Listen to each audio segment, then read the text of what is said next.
Good morning friends. তো আজকে তোমাদের সাথে একটা ভিডিও শেয়ার প্রচুর করতে ডোগা চলেছি। হয়েছে। দেখো আমি আজকে বানাবো চাল কুমড়ো পাতার তো আমি বড়া এখান থেকে সর্ষে দিয়ে। 4-5টা পাতা তুলে আর নেব, দেখো আমাদের পাতা গাছে দিয়ে তো বড়া কিন্তু করব।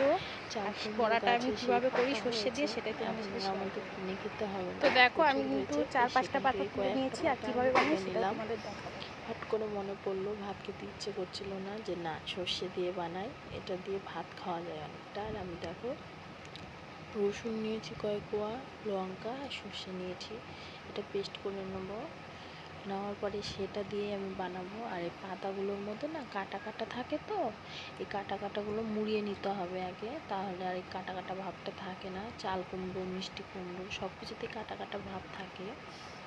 এই দেখো আমি সর্ষের মধ্যে একটু কাঁচা লঙ্কা ফেলে দিয়েছি, সর্ষের তেল, একটু হলুদ লবণ দিয়ে এই যে মেখে নিলাম। মাখার পরে এবার পাতাগুলো আমি ধুয়ে ছড়িয়ে দিয়েছিলাম থালার মধ্যে, যাতে জলটা ঝরে যায়। আর আমি এর ভেতরেই কিন্তু ভরে দেবো। আর এটা করতে কিন্তু বেশিক্ষণ লাগে না, আর খেতেও খুব টেস্ট হয়।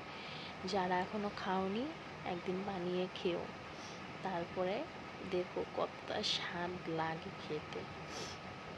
তো দেখো আমি একটা একটা করে এইভাবে বানিয়ে নিচ্ছি, সবকটাই বানিয়ে নেবো। ভেবেছিলাম 4-5টা বানাবো, তো দেখি 7-8টা হয়ে গেছে। তো আমি তাই করে নিচ্ছি। আর এটা সবাই খায় আমাদের বাড়িতে, খুব ভালো খায়, যে আমি বেশি করেই করলাম।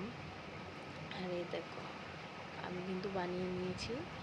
এবার দেখো আমি চালের গুঁড়ো একটুখানি গুলিয়ে নিয়েছি, কেন বলো তো, মুখটা আটকে দিয়ে ভাজবো, নয়তো খুলে যাবে, মুখটা খুলে যাবে, সর্ষেটা বেরিয়ে যাবে, তেলটা পুড়ে যাবে। সেজন্য আমি খালি সামান্য একটু লাগিয়ে নিচ্ছি গায়ে, যে হলো যাতে বেরিয়ে না যায়, মুখটা আটকানো থাকে। এত দেখো সব ঠিকঠাক হয়েছে একদম। এবার ভেজে নেব।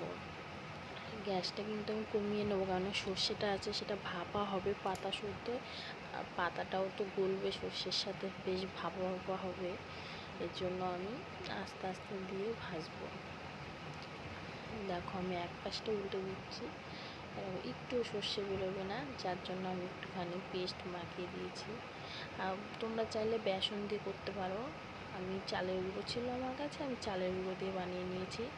আর দেখো আমার বড়া কিন্তু একদম রেডি হয়ে গেছে। এটাকে আমি নামাবো না, এটা আমি কড়াইতেই রেখে দেবো, কারণ তেলগুলো যে আছে সেগুলো টেনে নেবে, আর ভাত দিয়ে মাখিয়ে কিন্তু খুব ভালো লাগবে খেতে।